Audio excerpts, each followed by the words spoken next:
고난 너머에 더 큰 고난이 기다린다 할지라도 오직 하나님만을 신뢰하십시오. 여러분의 영혼의 시력 이루어지기를 마음이 없는 자에게 시청자가 아니라 우리는 예배자가 되어야 됩니다. 샬롬, 좋은 날, 복된 날 하루가 시작되었습니다. 오늘도 하나님께서 여러분에게 평강과 은혜를 베풀어 주시기를 원합니다. 오늘 하루의 삶 속에서도 하나님께서 베풀어 주실 은혜를 기대하며 감사가 넘치는 하루가 되기를 간절히 축복합니다. 함께 나눌 말씀은 역대하 10장입니다. 온 이스라엘이 르호보암을 왕으로 세우려고 세겜에 모였으므로 르호보암이 세겜으로 갔다. 느밧의 아들 여로보암이 이 소식을 들었다. 그는 솔로몬 왕을 피하여 이집트에 가 있었는데 이 소식을 듣고 이집트에서 돌아왔다. 사람들이 여로보암을 불러내어 그와 온 이스라엘이 르호보암에 가서 이렇게 말하였다. 임금님의 아버지께서는 우리에게 무거운 멍에를 메우셨습니다. 이제 임금님께서는 임금님의 아버지께서 우리에게 메우신 중노동과 그가 우리에게 지우신 이 무거운 멍에를 가볍게 해주십시오. 그러면 우리가 임금님을 섬기겠습니다. 르호보암이 그들에게 말하였다. 사흘 뒤에 나에게 다시 오시오. 이 말을 듣고 백성들은 돌아갔다. 르호보암 왕은 그의 아버지 솔로몬이 살아있을 때에 그의 아버지를 섬긴 원로들과 상의하였다. 이 백성에게 내가 어떤 대답을 하여야 할지 경들의 충고를 듣고 싶습니다. 그들은 르호보암에게 이렇게 대답하였다. 임금님께서 이 백성에게 너그럽게 대해주시고 백성을 반기셔서 그들에게 좋은 말로 대답해 주시면 이 백성은 평생 임금님의 종이 될 것입니다. 원로들이 이렇게 충고하였지만 그는 원로들의 충고를 무시하고 자기와 함께 자라 자기를 받드는 젊은 신하들과 의논하며 그들에게 물었다. 백성들이 나에게 선친께서 메워주신 멍에를 가볍게 해달라고 요청하고 있어. 이 백성에게 내가 어떤 대답을 해야 할지 그대들의 충고를 듣고 싶소.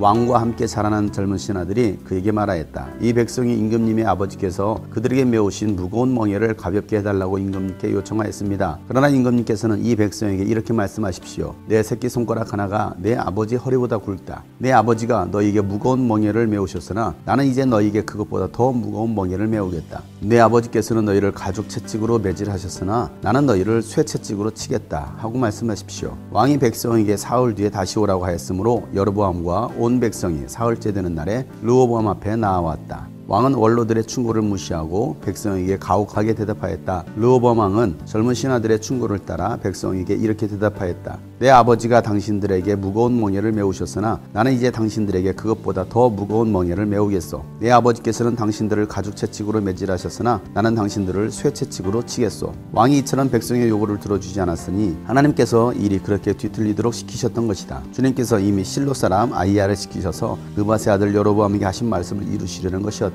온 이스라엘은 왕이 그들의 요구를 전혀 듣지 않는 것을 보고 왕에게 외쳤다. 우리가 다윗에게서 받을 몫이 무엇이냐? 이 세 아들에게서는 받을 유산이 없다. 이스라엘아, 각자 자기의 장막으로 돌아가라. 다윗이여, 이제 너는 너희의 집안이나 돌아보아라. 그런 다음에 온 이스라엘은 각자 자기들의 장막으로 돌아갔다. 그러나 유다의 여러 성읍에 살고 있는 이스라엘 자손은 르호보암의 통치 아래에 남아 있었다. 르호보암 왕이 강제노동 감독관 하두람을 이스라엘 자손에게 보내었더니 이스라엘 자손이 그를 돌로 쳐서 죽였다. 그러자 르호보암 왕은 급히 수레에 올라서 예루살렘으로 도망하였다. 이렇게 이스라엘은 다윗 왕조에 반역하여 오늘에 이르렀다.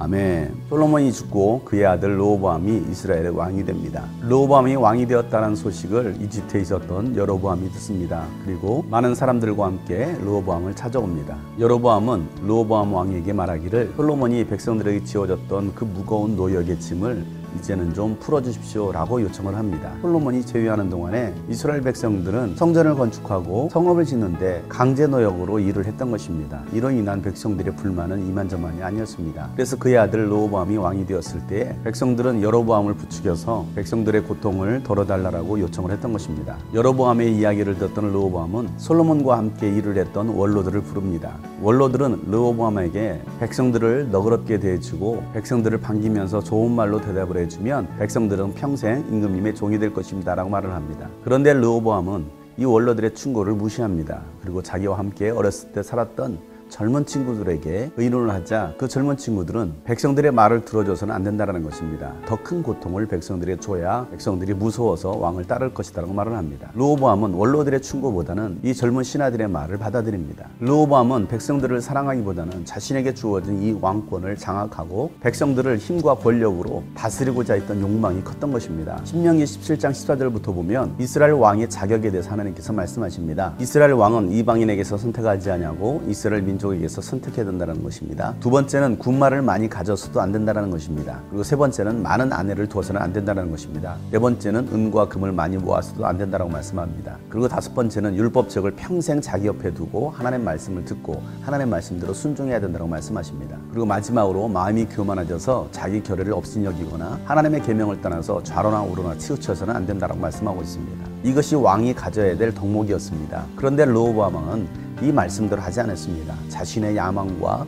자신의 욕망을 위해서 권력을 장악하려고 했던 것입니다. 결국 이로 인해서 이스라엘 민족은 남과 북으로 갈라지는 분열왕국 시대를 맞게 됩니다. 한 사람의 불순종이 나라를 분열시키고 백성들을 분열시킨 것입니다. 이렇게 해서 르호보암은 이스라엘을 분열시킨 왕으로 남게 됩니다. 그렇게 되었던 이유가 어디 있습니까? 원로들의 충고를 듣지 않았던 것입니다. 자신의 귀를 즐겁게 하고 자신의 야망을 부추겼던 사람들의 조언을 들었던 것입니다. 우리는 누구의 조언을 듣느냐가 중요합니다. 대통령 옆에 어떤 참모가 있느냐에 따라서 백성들을 평화롭게 할 수도 있고 백성들 사이에 분열을 일으킬 수도 있습니다. 자신의 권력을 유지하기 위해서 말하고 있는 사람들의 조언을 듣는다면 결국 나라는 망하게 되는 것입니다. 여러분은 어떤 사람의 조언을 듣습니까? 여러분의 귀를 즐겁게 하는 사람의 말을 듣습니까? 아니면 여러분의 귀는 즐겁지 않더라도 하나님을 기쁘시게 하는 사람의 조언을 듣습니까? 우리는 사람의 방법이 아니라 하나님께서 원하시는 방법대로 살아가야 됩니다. 하나님의 말씀을 듣고 따를 때에 하나님은 그에게 복 주십니다. 지금의 분열된 대한민국이 다시 하나가 되기를 간절히 소망합니다. 분열된 백성, 분열된 교회가